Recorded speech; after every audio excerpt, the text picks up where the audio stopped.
He fired her on a Tuesday. Didn't even look up from his mahogany desk. To Damien Rousseau, Hazel was just a quiet girl who typed fast and brought his coffee. Disposable. A week later, staring at a frozen frame of recovered security footage, the oxygen violently left his lungs. He watched his plain, mousy secretary calmly dismantle a man twice her size, sliding a suppressed pistol into her purse before walking in to hand him his termination letter. The underworld doesn't operate in dark alleys anymore. It operates in boardrooms with floor-to-ceiling windows, filtered air, and men wearing $6,000 suits. Damien Rousseau owned the 72nd floor of the Apex building, and from up there, Chicago looked like a circuit board of lights and wealth. He controlled the ports. He controlled the unions. He controlled the blood flow of the city, and it was slowly grinding him into dust. Damien rubbed his temples, feeling the dull, persistent throb behind his eyes. Paranoia was a heavy coat, and he wore it every hour of the day. Every handshake was a potential threat. Every smile was a calculation. In a life composed entirely of loud egos, violent tempers, and constant friction, the only frictionless surface was the desk of his executive assistant, Hazel Brooks. If you asked Damien to describe her, he would have struggled. She was 20-something, maybe 30. She wore beige cardigans that swallowed her shape, sensible black flats that made absolutely no noise on the hardwood floors, and skirts that hit exactly 2 inches below the knee. Her hair was a non-committal shade of brown, usually pulled back into a clip. She didn't wear perfume.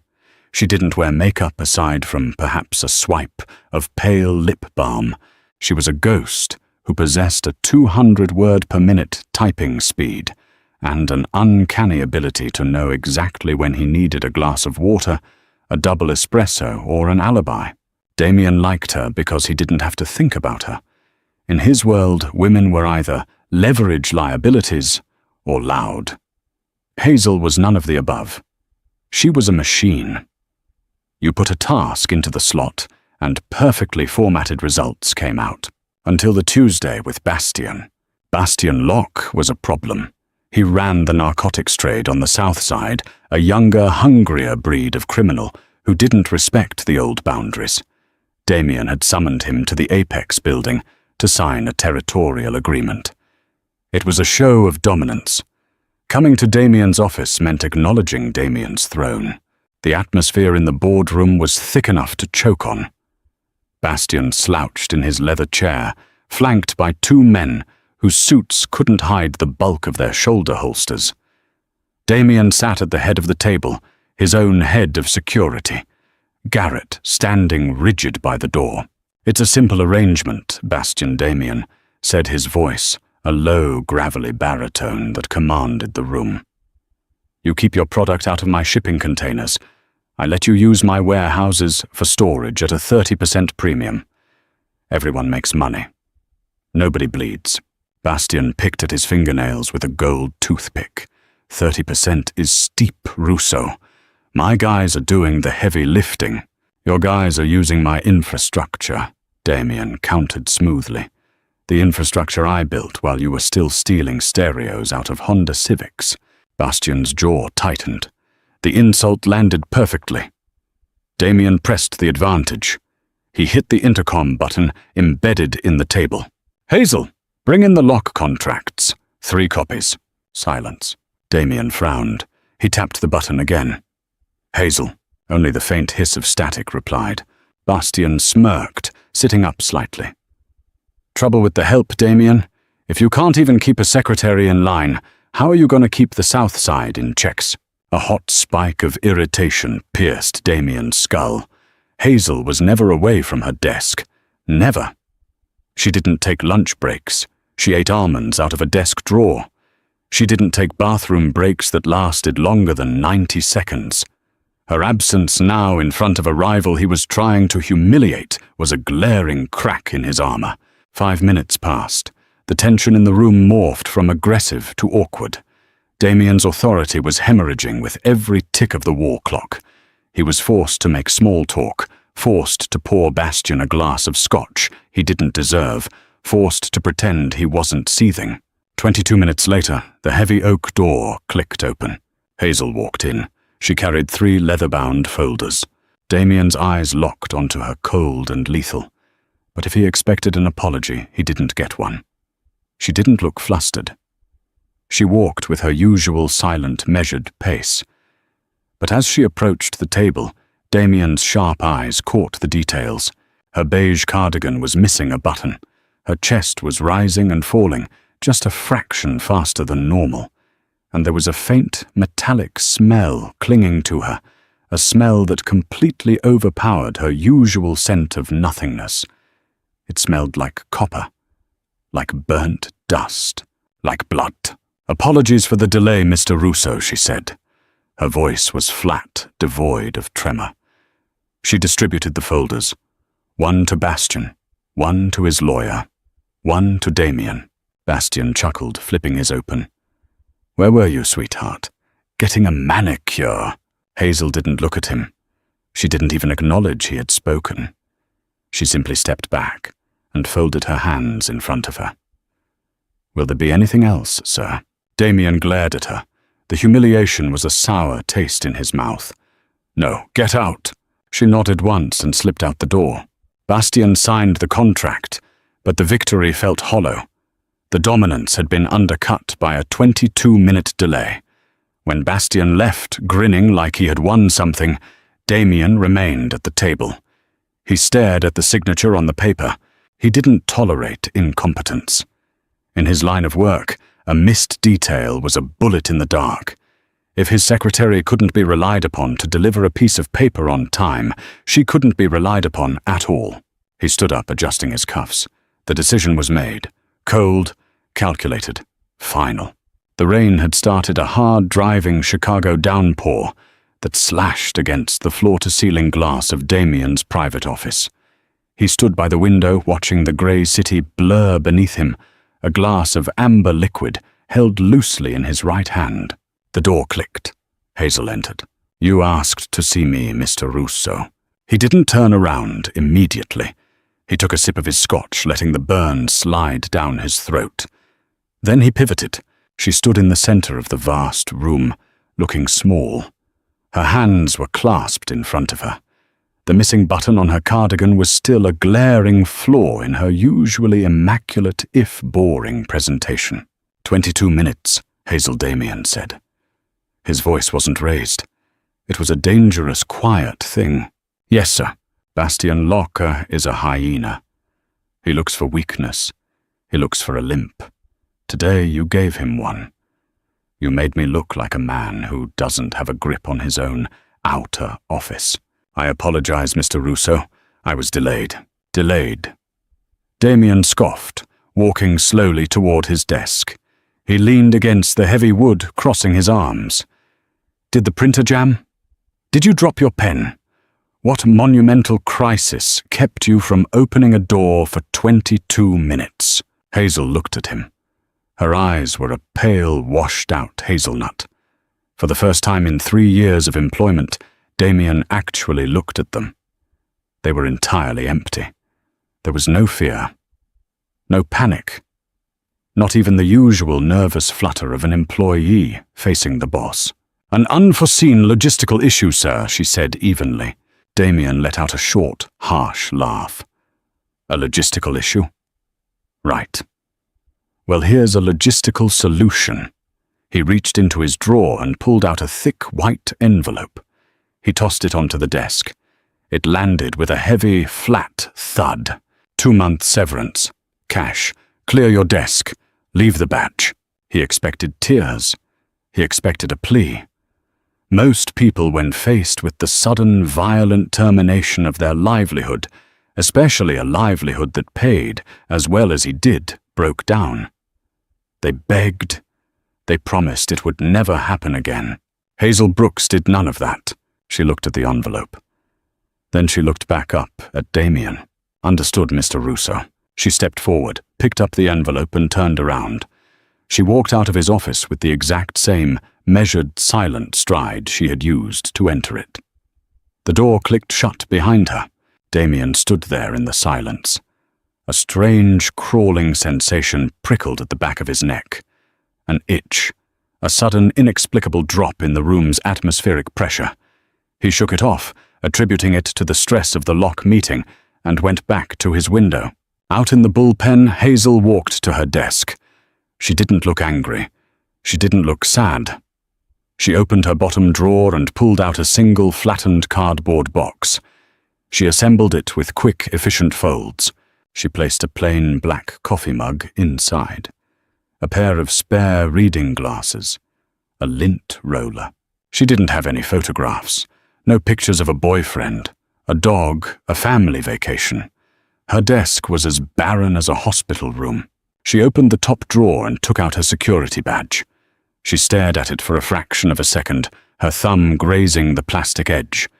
Then she placed it precisely in the center of her keyboard. Garrett, the head of security, walked by. A massive, scarred man who had survived 2 wars and a stint in a cartel prison. He stopped looking at the box.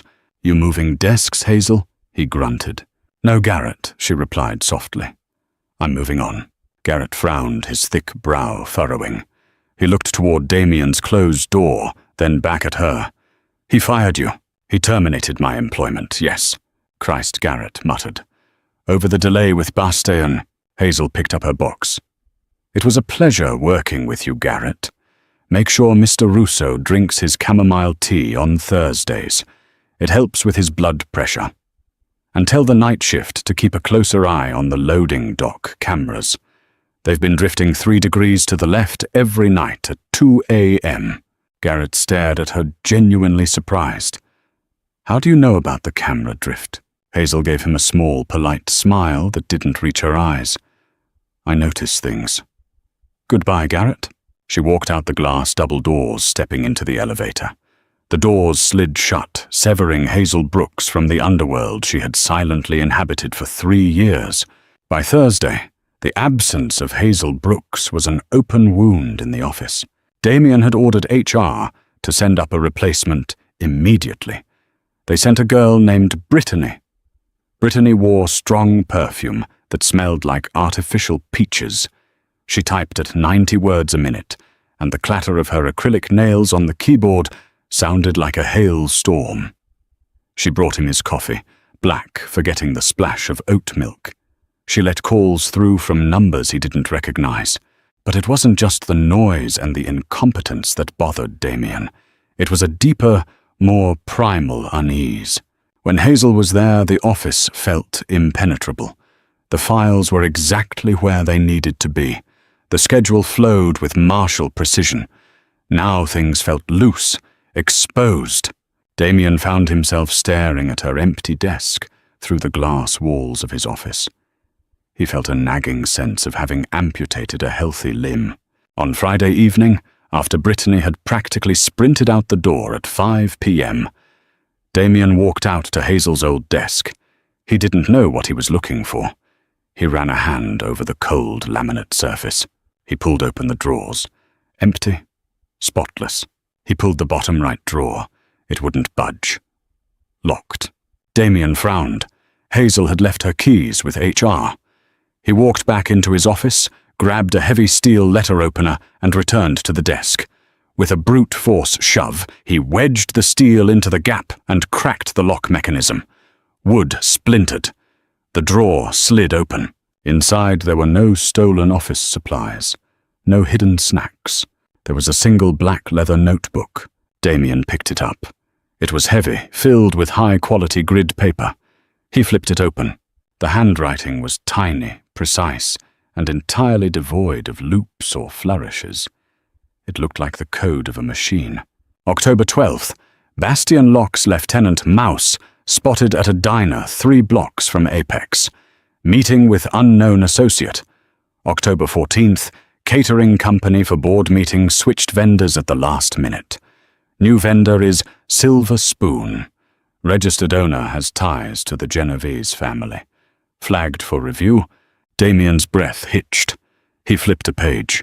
November 2nd, black SUV plates, XYZ, 119 parked idle across from parking garage entrance for 4 hours. Driver smoking constantly. Called in anonymous tip for loitering/suspicious vehicle to local precinct.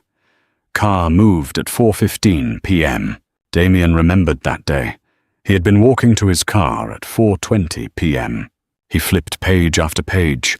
Dozens of entries, hundreds of them. License plates, names, observations on security floors, schedules of rival bosses. She hadn't just been bringing him coffee. She had been running a one-woman counterintelligence operation from a desk in the bullpen without a single person noticing. A cold sweat broke out on Damien's palms. He slammed the book shut just as the elevator pinged. Garrett stepped out, moving faster than a man his size usually did. His face was pale beneath his heavy tan.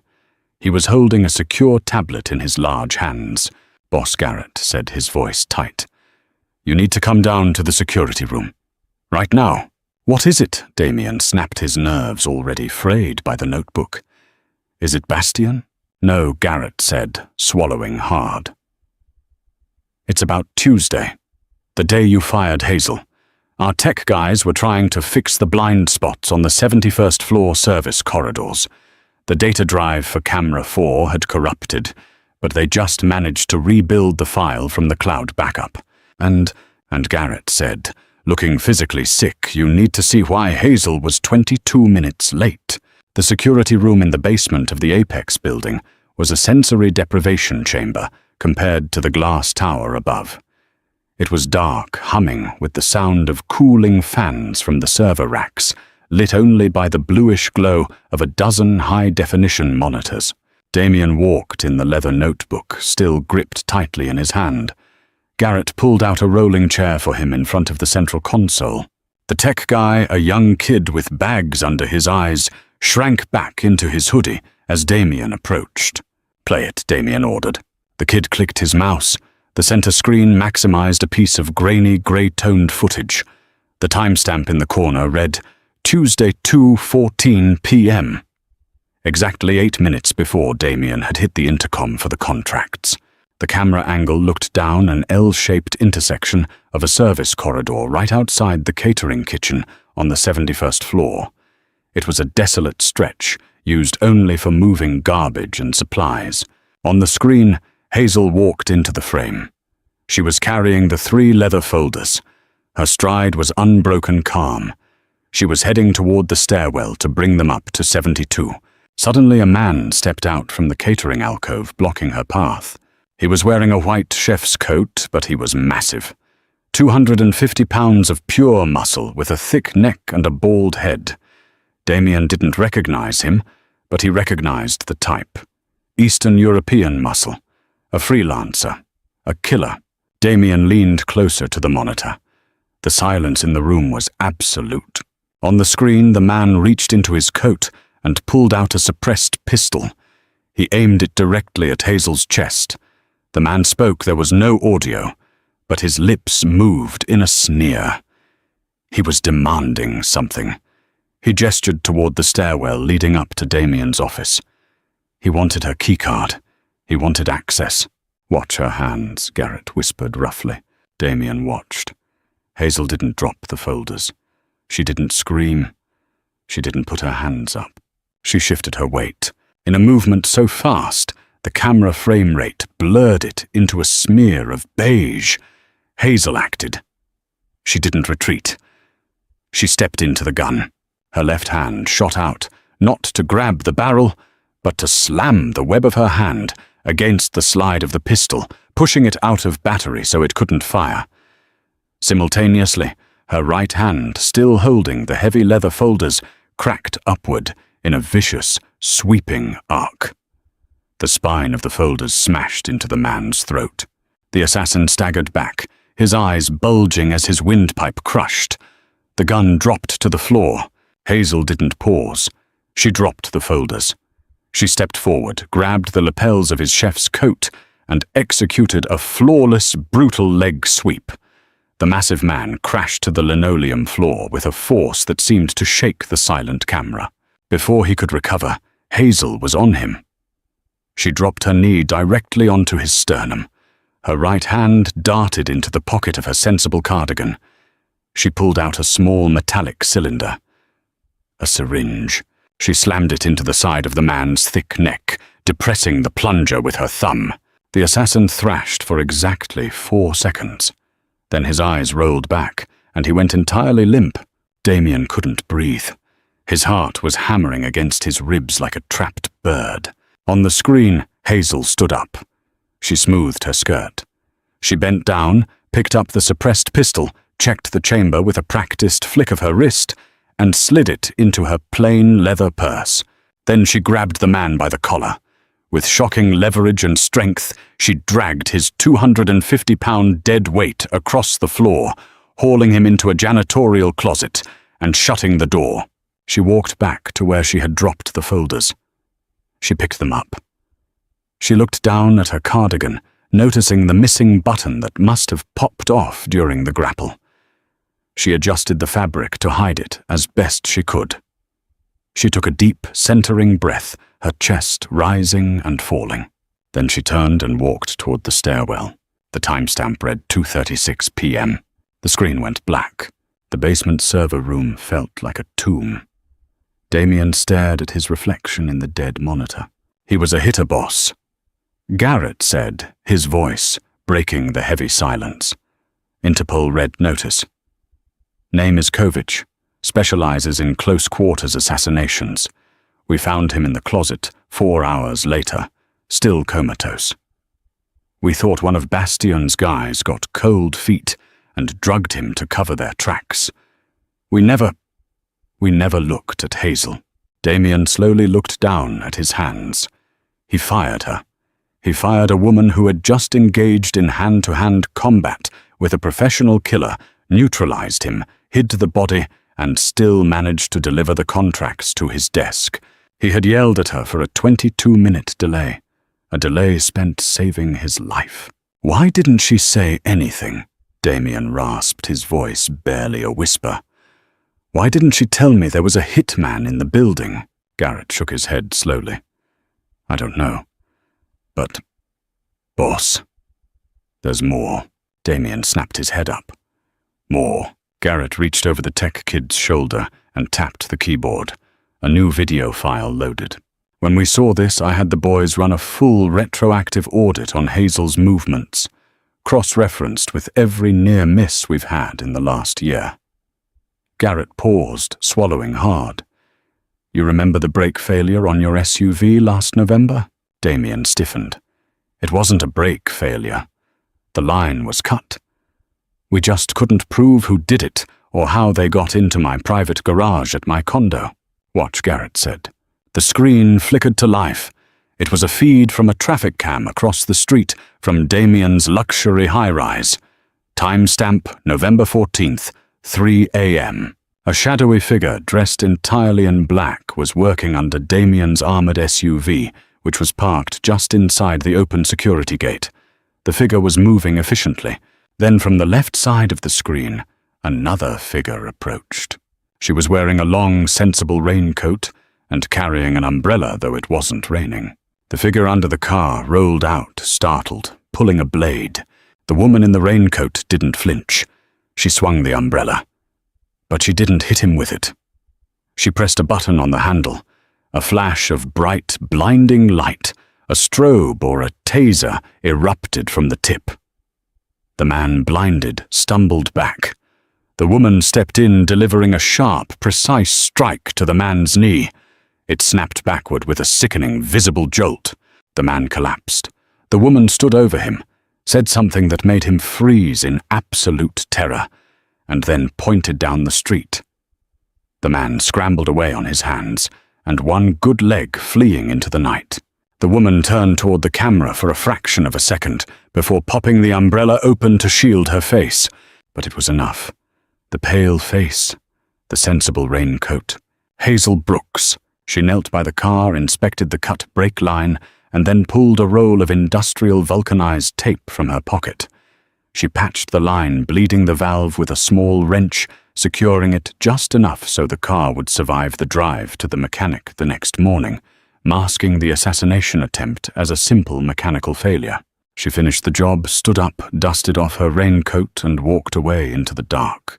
Damien felt the floor drop out from under him. The notebook in his hand felt like a block of lead. She had saved him. Not once, but twice. And she had done it in absolute secrecy, asking for no credit, no hazard pay, no gratitude. She had bled for him in the shadows and served him coffee in the light, and he had thrown her out onto the street like trash because she had bruised his ego in front of a rival. "Find her," Damien commanded. His voice wasn't gravelly anymore. It was jagged glass. He stood up so fast his chair crashed backward onto the floor. Garrett flinched.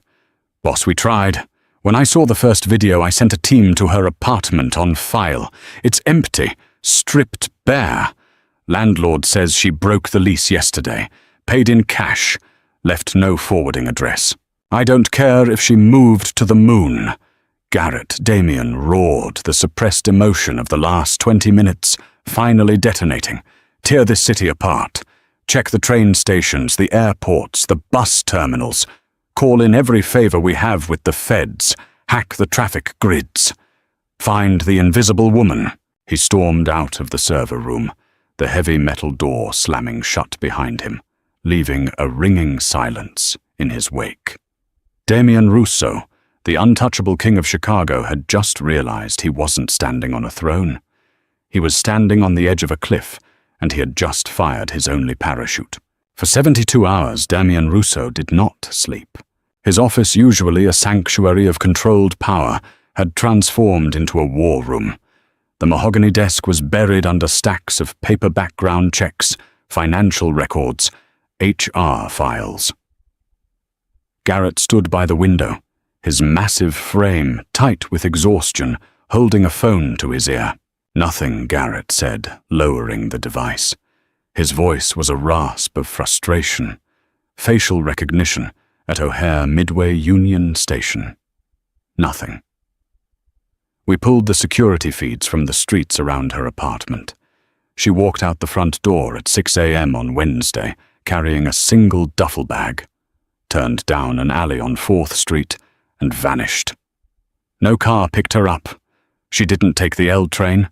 She just stepped into the concrete and disappeared. Damien stared at the black leather notebook resting in the center of his desk. It was the only clean thing in the room. "What about the background check?" Damien asked, his eyes locked on the grid paper. "Fake," Garrett replied, dropping a thin file onto the pile. "All of it. Hazel Brooks doesn't exist. The social security number belongs to a girl who died of leukemia in Seattle 20 years ago. The references she provided when HR hired her burner phones that have been dead for 2 years. The college degree is a high-grade forgery. She's a ghost boss, a highly trained, deeply embedded ghost." Damien rubbed his jaw. The stubble felt like sandpaper. The paranoia that usually sat on his shoulders like a heavy coat had mutated into something sharper. It was vertigo. He had built his empire on the belief that he saw everything, controlled everything. Yet for 3 years, a woman capable of snapping a professional killer's neck had been organizing his calendar and pouring his coffee. "Why, Garrett," Damien muttered, flipping the notebook open. "If she was planted by a rival, she had 1,000 chances to put a bullet in my head. She poured my drinks. She booked my flights. But she didn't kill me. She kept me alive." "Maybe she's a Fed," Garrett suggested, though he sounded unconvinced. "Building a RICO case. Feds don't drug hitmen and drag them into janitorial closets," Damien snapped. "Feds don't cripple mechanics in the dead of night and patch brake lines. She wasn't building a case. She was playing defense." Damien turned a page in the notebook. He ran his thumb over the tiny, precise handwriting. It was entirely devoid of emotion. Pure data. He stopped on the last page with text dated the Monday before he fired her. November 14th. Bastion lock, expanding operations near the docks. Weakness identified in Apex exterior security rotation. South Alley camera blind spot remains unpatched. Requisitioned new locks for lower-level access doors. Vendor Miller Hardware, invoice number 4409. Damien frowned. He tapped the page. Garrett. She handled my personal schedule. Why was she requisitioning hardware for the lower levels? That's your department. Garrett leaned over, squinting at the page. She didn't. I handle all physical security upgrades. I never authorized an order from a Miller Hardware. I use industrial suppliers, not local shops. Damien felt a sudden sharp clarity pierce through his exhaustion. Get me the address for Miller Hardware. It was a small, dusty shop on the industrial edge of the city, wedged between a defunct tire factory and a rusted train overpass. Damien didn't send a team. He took Garrett, and he took his armored SUV. He needed to do this himself. The air outside was thick with the threat of rain, the sky a bruised purple.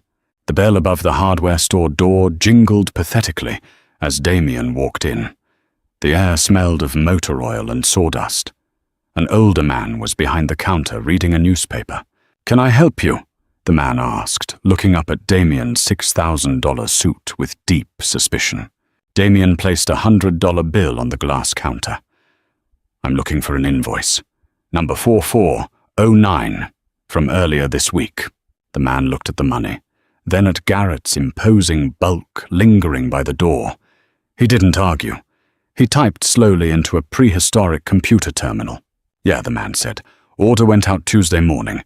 Paid in cash." "What was it?" Damien asked. "2 heavy-duty deadbolts, a reinforced steel strike plate, and a gallon of industrial bleach." Damien's stomach tightened. "Bleach? Where was it delivered?" "Wasn't delivered," the man said. "Customer picked it up. Plain-looking woman, brown hair, paid exact change." "Did she say where she was going?" The man snorted. "Buddy, she barely said 3 words, but she asked if I knew a place that sold prepaid generator fuel in bulk. I pointed her to a supply yard about 5 miles down the highway. Route 9, old shipping container yard." Damien slid another 100 across the counter. "Thank you." He walked out to the SUV, the gravel crunching under his leather shoes. He knew what Hazel was doing. She wasn't just hiding. She was fortifying. Route 9 was a desolate stretch of cracked asphalt that led away from the city's neon glow. The shipping container yard was a graveyard of rusted corrugated steel stacked 3 high in labyrinthine rows. The floodlights were mostly dead, casting long, jagged shadows across the muddy ground. Damien cut the headlights of the SUV a mile out. He drove by the pale light of the moon, navigating the heavy vehicle through the rusted gates. "Keep your eyes open," Damien murmured, drawing a sleek semi-automatic from his shoulder holster. He checked the chamber. A metallic clack echoed in the quiet cab. Garrett had a short-barreled rifle resting across his lap. "This is a bad place for a conversation, boss. Lots of blind corners." "She chose it for a reason," Damien replied. He parked the SUV behind a stack of green Maersk containers, shielding it from the main road. They got out their boots, sinking slightly into the damp earth. The silence was absolute, broken only by the distant hum of the highway. Damien moved methodically down the narrow aisle between the metal boxes. He was looking for signs of life, a fresh tire track, a hum of a generator. He checked the padlock on a blue container to his left. Rusted solid. They walked deeper into the maze. Then Damien saw it. Tucked into a dead-end alcove was a single, faded grey container. Unlike the others, the heavy steel doors were slightly ajar. A faint, low hum vibrated from within a portable generator. And on the heavy iron latch, shining dull silver in the gloom, was a brand-new, heavy-duty deadbolt, currently unengaged. Damien raised his hand, signaling Garrett to stop. He moved forward, his gun raised his heart, drumming a steady, heavy beat against his ribs. He reached out his fingertips, brushing the cold steel of the door. He was about to pull it open when the sound of shattering glass tore through the night. It didn't come from the container. It came from behind them. Damien spun around. At the entrance of their aisle, 3 black SUVs had silently rolled into position, blocking their exit. The headlights flared to life, blindingly bright, trapping Damien and Garrett in a harsh, inescapable wash of white light. "Contact," Garrett roared, bringing his rifle up. But the enemy was already firing. The staccato bark of automatic weapons shattered the silence. Bullets sparked against the steel containers, shrieking as they ricocheted. Damien dove to the dirt, rolling behind the lip of a rusted red container. Gravel sprayed his face as a line of heavy-caliber rounds chewed up the ground where he had just been standing. How many? Damien yelled over the deafening noise. "At least a dozen," Garrett shouted back, pinned down on the opposite side of the aisle. "They tracked us, Bastion's guys." Damien cursed viciously. Bastion Lock. The hyena had smelled the blood in the water. He knew Damien was out of his fortress, driving through the outskirts of the city. He had waited for the perfect moment to strike. Damien leaned around the corner, squeezing off 3 rapid shots into the glare of the headlights. A man screamed, a shadow crumbling into the dirt. But the returning fire was overwhelming. Sparks rained down on Damien as the metal above his head was chewed into jagged shrapnel. "We need to move!" Garrett yelled, firing a controlled burst that shattered a headlight, plunging part of the aisle back into darkness, where we're boxed in. Damien fired again, the slide of his gun locking back. Empty. He smoothly ejected the magazine and slammed a fresh one home. Footsteps crunched on the gravel. Bastion's men were advancing, using the containers for cover, moving in a tactical formation. They weren't street thugs. These were paid professionals. Bastion had emptied his war chest for this hit. A heavy, sickening thud echoed from Garrett's position. "Garrett," Damien yelled. "I'm hit," Garrett grunted, his voice tight with agony. "Left leg. I can't put weight on it." Panic, cold and sharp, finally pierced Damien's chest. He was going to die here, in the mud among rusted metal, because he was too arrogant to see the shield that had been protecting him. He raised his gun, preparing to step out and draw their fire to give Garrett a few more seconds of life. Suddenly, the floodlight atop the nearest SUV exploded in a shower of sparks. The gunfire from the advancing hit squad abruptly stopped, replaced by a confused shout. Damien blinked, trying to clear the spots from his vision. In the sudden dimness, he saw a shadow drop from the top of the 3-story container stack, directly above the advancing men. It was utterly silent. No battle cry, no cinematic landing. The shadow simply fell into the center of the kill squad. Before the men could react, the shadow moved. A swift, brutal strike to the throat of the lead gunman. He crumpled instantly, his rifle clattering to the dirt. The man next to him spun around, raising his weapon. The shadow grabbed the barrel of the rifle, redirecting it upward as it fired a burst into the empty sky, and simultaneously drove a knee into the man's groin. As he doubled over, the shadow brought an elbow down onto the back of his neck with a sickening crack. "What the hell is that?" one of Bastion's men screamed, backing away. The shadow didn't answer. It moved with fluid, horrifying efficiency. It was a blur of calculated violence, aiming for joints, throats, and nerves. A garrote wire caught the ambient moonlight for a fraction of a second before it whipped around a third man's neck, pulling him backward into the darkness between 2 containers. Damien watched, mesmerized and horrified. It took less than 40 seconds. 4 men were dead or unconscious on the ground. The remaining gunmen at the SUVs began to panic, firing wildly into the shadows. A suppressed gunshot, a quiet thud, sounded from the darkness. The driver of the lead SUV slumped against the steering wheel, the horn blaring a continuous droning wail. The surviving hitmen broke. They scrambled into the remaining 2 SUVs' tires, spinning in the mud as they threw the vehicles into reverse, tearing out of the container yard and disappearing into the night. The horn of the idling SUV wailed into the sudden echoing silence. Damien slowly stood up, keeping his gun raised. His breathing was ragged. From the deep shadows between the metal boxes, a figure stepped out. She was wearing dark cargo pants, a black turtleneck, and heavy tactical boots. Her brown hair was tied back in a tight, practical knot. Her face was smudged with dirt and a streak of grease, but her eyes were exactly the same. Pale, empty, calculating. She held a suppressed pistol by her side, her finger safely off the trigger. Hazel Brooks looked at the carnage around her, then looked at Damien. "You're loud, Mr. Russo," she said, her voice, the familiar flat tone that usually informed him his 2 p.m. meeting was delayed. "And you're compromising my exit protocol." The wailing car horn was a drill into Damien's skull. Hazel walked calmly to the idling SUV, opened the driver's side door, shoved the dead man's foot off the pedal, and reached in to rip the wire cluster out of the steering column. The horn died. The silence that followed was heavy, ringing with the aftermath of violence. Hazel walked back toward Damien. She didn't look breathless. She bent down, gracefully checked the pulse of one of Bastion's men, then efficiently stripped his spare magazines, slipping them into her cargo pockets. Damien holstered his weapon. He felt stripped bare. The $1,000 suit was ruined, covered in mud and oil. His authority, his untouchable aura, it was all stripped away, leaving only the man underneath. "You're bleeding," Hazel said, not looking at him, as she secured a combat knife from another fallen man. Damien touched his cheek.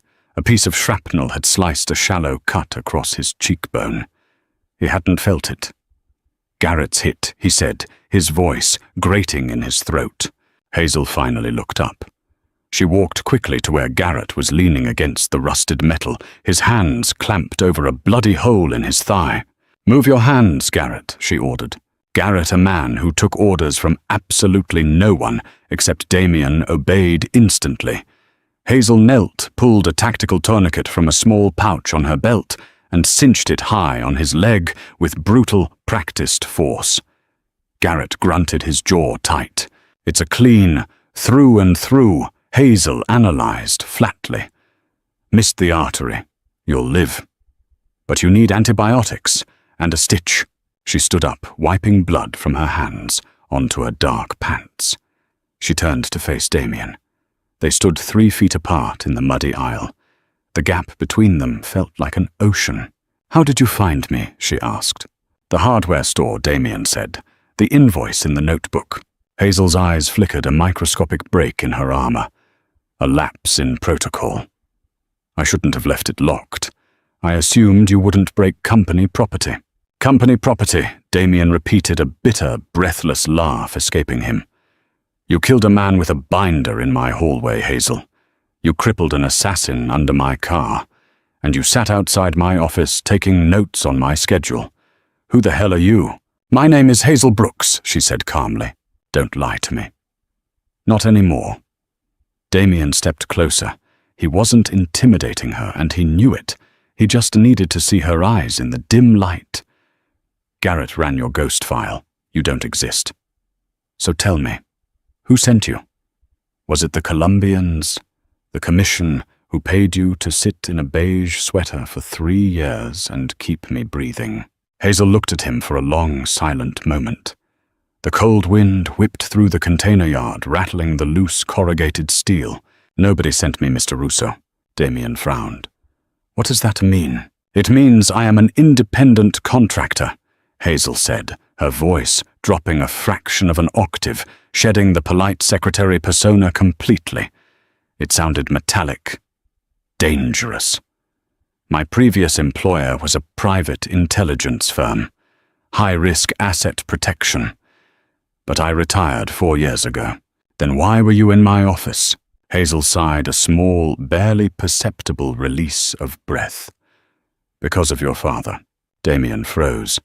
The mention of his father, the ruthless patriarch who had built the Russo syndicate and died of a sudden stroke 5 years ago, hit him like a physical blow.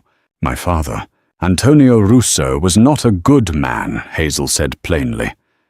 "But he was a pragmatist. 6 years ago, when I was still active, an operation went catastrophically wrong in Prague. I was burned, disavowed, hunted by my own agency. I was bleeding out in an alley when your father's men found me. He was there finalizing a shipping route. He didn't know who I was, but he recognized a trained asset.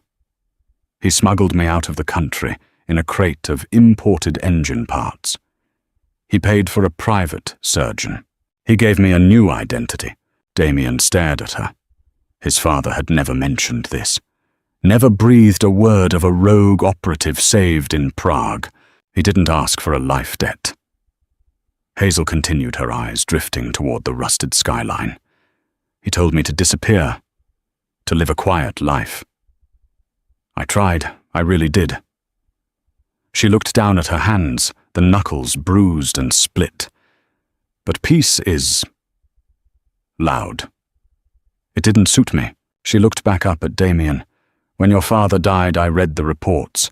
I knew the power vacuum it would create. I knew the wolves would come for you. You were smart, Damien. But you were loud. You operated in the light, relying on fear. Fear is a fragile shield. I knew you wouldn't survive the transition. So you forged a resume and applied for a job in HR. Damien said, the realization settling heavily in his gut. I put myself in the most strategically advantageous position to monitor threats to your person, Hazel corrected. The executive assistant controls the flow of information. I controlled your schedule, your access points, and your food supply. I intercepted 9 credible threats in 3 years. Kovich was the 10th. Damien felt the earth tilt. 9. 9 times he had walked past the edge of the abyss, and she had silently pulled him back by the collar, asking for nothing. Why didn't you tell me? He asked, his voice cracking. After the first time, I would have paid you a fortune. I would have put you in charge of all security. Because you wouldn't have trusted me, Hazel said bluntly. In your world, loyalty is bought. If you knew what I was capable of, you would have treated me as a weapon. And weapons are eventually pointed at the person holding them. By staying invisible, I remained effective. You didn't have to trust me because you didn't even notice me. The truth of her words stung sharper than the cut on his face. She was right. If he had known she was a killer, he would have spent every day wondering when she would turn on him.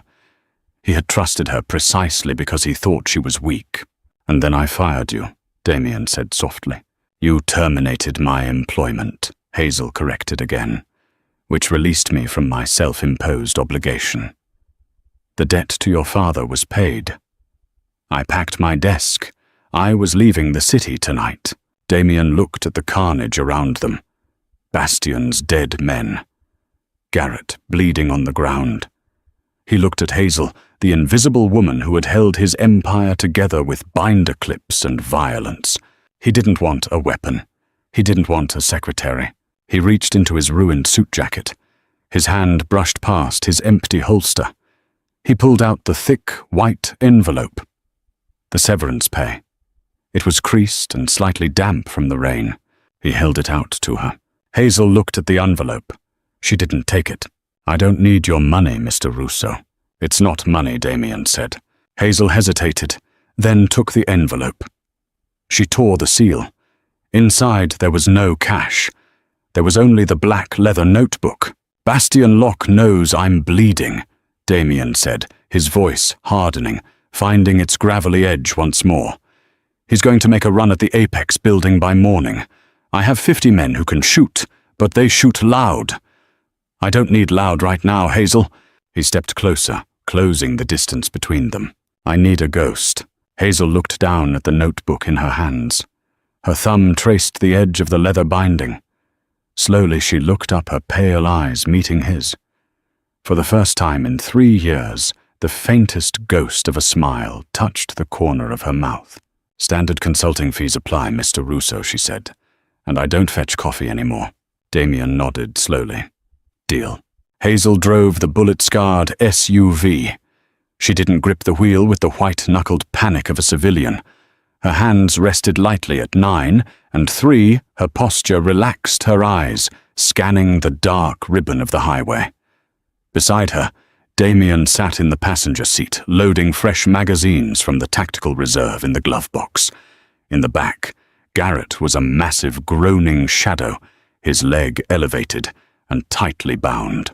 The radio was off. The only sound was the hum of the tires and the harsh rattle of the ruined bodywork fighting the wind. "Bastian won't wait for morning," Damien said, breaking the silence. The metallic snap of a bullet, sliding into a magazine, punctuated his words. He sent his best hitters to the yard. When they don't check in, he'll know it went wrong. He'll mobilize. He'll hit the Apex building, tear up the Southside docks, and burn everything that has my name on it to force me out into the open. Then we don't let him realize it went wrong, Hazel replied. She didn't look at him. She checked the rearview mirror. We go to him. Damien paused, a half-loaded magazine in his hand. He operates out of a fortified import garage on the river. Steel doors blast windows, 20 armed men on the floor at any given time. I have a bleeding head of security and 1 ghost. It's a suicide run.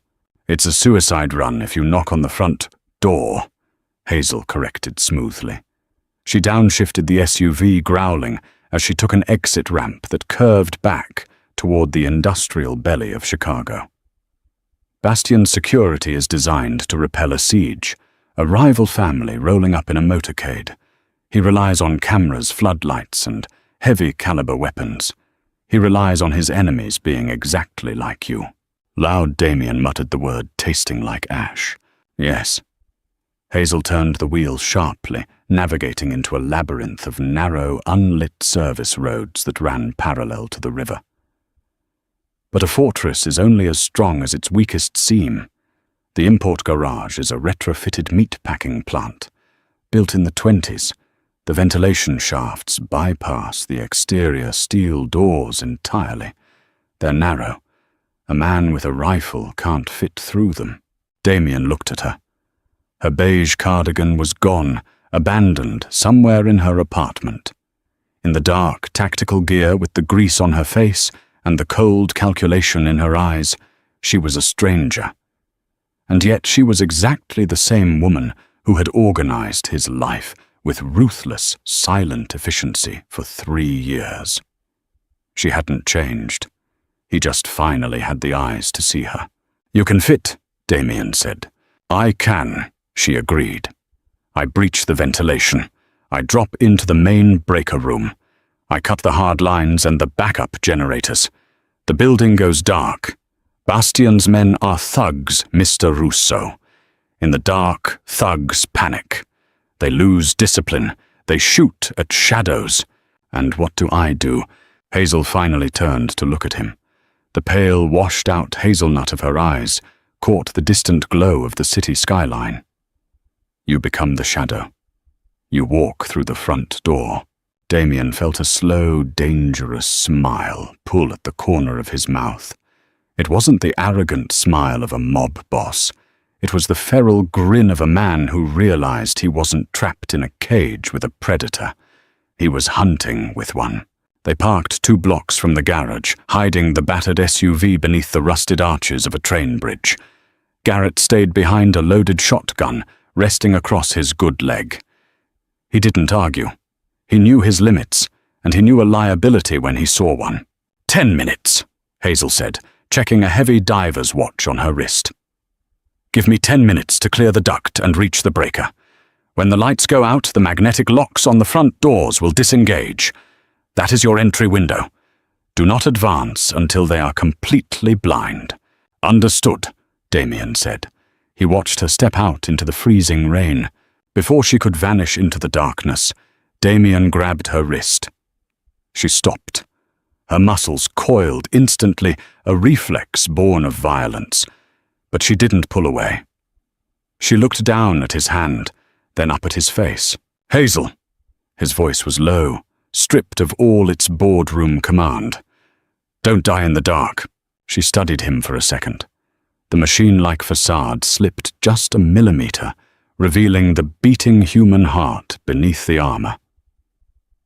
I don't intend to. I haven't billed you for my hours yet. She slipped her wrist from his grip and melted into the shadows. She didn't walk away. She simply ceased to be visible. Damien stood in the freezing rain, counting the seconds. The import garage was a brutalist block of concrete and steel sitting on the edge of the Black River. Heavy halogen floodlights bathed the perimeter in an aggressive, unforgiving glare. Inside, Bastian Locke was drinking. Through the reinforced glass of his second-story office, Bastian watched his men down on the garage floor. They were playing cards on the hoods of stolen luxury cars, their rifles resting on crates of contraband. Bastian checked his phone for the 10th time. Nothing. His kill squad should have called in by now. The silence was beginning to gnaw at the edges of his confidence. He poured another glass of scotch. He was the new king. Damien Russo was a relic, a man who pushed papers while Bastian pushed boundaries. By tomorrow morning, the Apex building would belong to him. Tick. A faint metallic sound echoed from the ceiling. Bastian frowned, looking up at the heavy iron grating of the air vent. Rats. The place was full of them. Tick. Down on the floor, one of the guards stood up, looking toward the heavy steel double doors at the front. "Hey!" The guard yelled, his voice echoing in the cavernous space. "Who killed the perimeter lights?" Bastian walked to the glass. Outside, the harsh halogen glare was gone. The building was surrounded by a wall of absolute impenetrable blackness. A cold prickle of unease ran down Bastian's spine. "Get on the radio," he barked into the intercom connecting his office to the floor. "Check the cameras." A guard scrambled to a bank of monitors. He tapped the screen frantically. "Boss!" "They're dead. All the feeds are dead."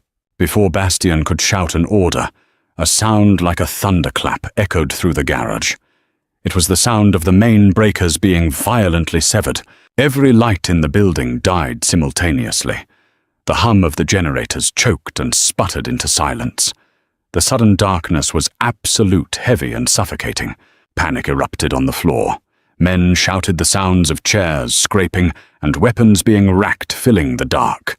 Flashlight beams cut through the pitch-black, erratic, and terrified, sweeping over concrete pillars and the slick hoods of cars. Click.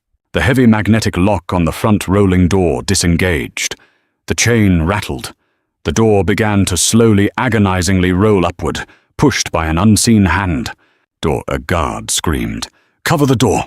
10 flashlight beams converged on the entrance. The rain was falling in silver sheets against the pale light of the moon.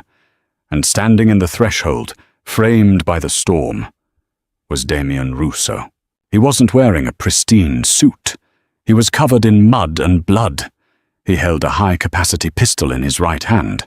He didn't run for cover. He walked slowly, deliberately, into the crosshairs of 20 terrified men. "Kill him!" Bastian screamed from the balcony, his voice cracking with terror. The men raised their rifles, but from the deep shadows among the rafters, a nightmare descended. Hazel dropped behind the rear guard. She didn't use a gun. Muzzle flashes would give away her position. She was a phantom. She moved with a fluid, terrifying silence. A blade flashed in the dim, ambient light, biting into the carotid artery of the nearest guard. He fell with a wet gasp. The guard next to him spun around his flashlight beam, swinging wildly. It caught nothing but empty air. Then, a heavy steel pipe swung from the darkness, shattering his knee. As he dropped a boot, caught him under the chin, snapping his head back. "They're behind us!" someone shrieked. Gunfire erupted. But they weren't shooting at Damien. They were shooting at the shadows. They were shooting at each other. Crossfire tore through the garage. Bullets sparked against the concrete, illuminating the chaos in brief, strobe-like flashes of violence. In the flashes, Damien moved. He was the anchor, the visible threat that kept their attention divided. He fired, precisely taking down the men who managed to hold their nerve and aim at him. But the true slaughter was happening in the dark spaces between the flashes. Hazel was dismantling Bastion's empire piece by piece. She weaponized their fear. She threw a handful of loose ball bearings across the floor. A guard spun toward the noise, firing a wild burst, and accidentally tore through the chest of his own partner. She rigged a stray flashlight to roll under a car, drawing fire, while she slipped behind the shooters and snapped necks with clinical efficiency. It took exactly 3 minutes. When the shooting stopped, the only sounds left were the drumming of the rain and the ragged breathing of the dying. The garage floor was a slaughterhouse. Bastien Locke was frozen on the second-story balcony. His Scotch glass had shattered on the floor. He watched, trembling violently, as Damian Rousseau walked slowly up the metal stairs. Bastien drew his gun, his hand shaking so badly he could barely aim. "Stay back, Rousseau. Stay back." Damian didn't stop. He reached the top of the stairs and walked into Bastien's office. The shadows in the corner of the room seemed to shift, separating from the darkness. Hazel stepped into the faint moonlight filtering through the window. Her chest was heaving slightly. Her hands were stained red. She held a suppressed pistol leveled directly at the back of Bastien's head. Bastien slowly lowered his weapon. He looked at Damian, then at the terrifying, blood-soaked woman standing behind him. "Who?" Bastien choked out a sob caught in his throat. "What is that?" Damian looked at Hazel. The ghost, the shield, the woman who had poured his coffee while holding the entire world at bay. He looked back at the trembling, broken man in front of him. "That," Damian said softly, raising his own gun, "is my secretary." He pulled the trigger. The sun rose over Chicago, a pale, anemic light struggling through the grey clouds. The 72nd floor of the Apex building was silent. Damian stood by the floor-to-ceiling windows, holding a glass of scotch. He had showered in his private suite. He wore fresh trousers and a clean, unbuttoned white shirt. A white bandage was taped over the shallow cut on his cheekbone. The door to his office clicked open. Damian didn't turn around immediately. He listened to the footsteps. They weren't silent anymore. They were deliberate, grounded. He turned. Hazel walked into the room. She wasn't wearing a beige cardigan. She wore a sharp, tailored black suit that fit her perfectly. Her hair fell loosely around her shoulders, framing a face that was clean of grease, though a dark bruise bloomed along her jawline. She looked entirely different. She looked lethal. She looked real. "Garrett is out of surgery," Hazel said, walking toward the desk. Her voice was still measured, still calm, but the flat, robotic affectation was gone.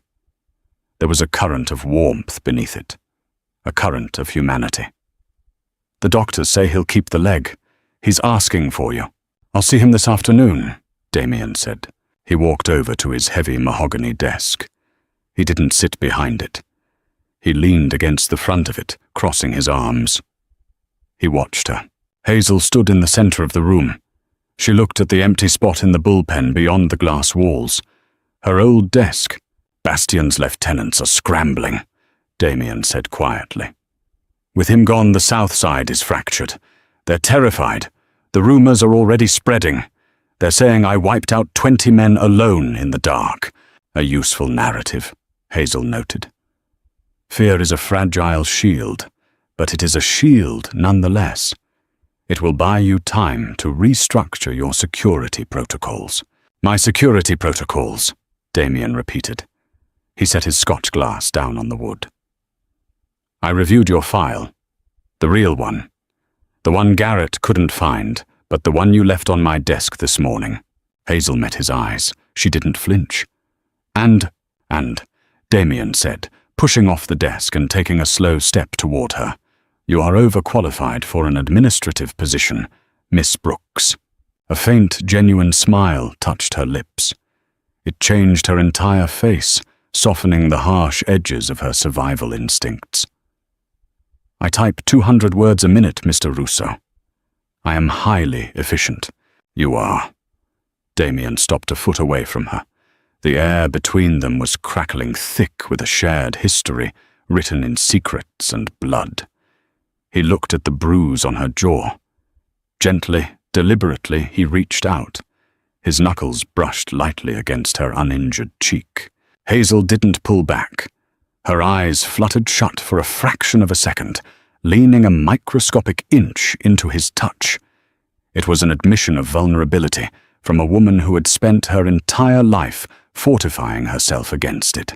"I don't want a ghost anymore," Damien said, his voice a low rumble. "I don't want a shield hiding in the shadows." Hazel opened her eyes.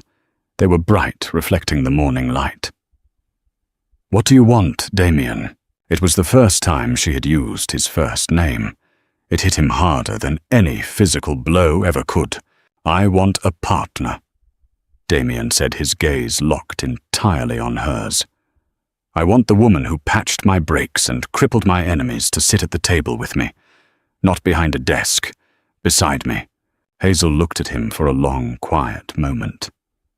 The cynicism and the violence of their world washed against the glass windows of the high-rise, but inside the room there was only the gravity of two survivors, finally recognizing each other.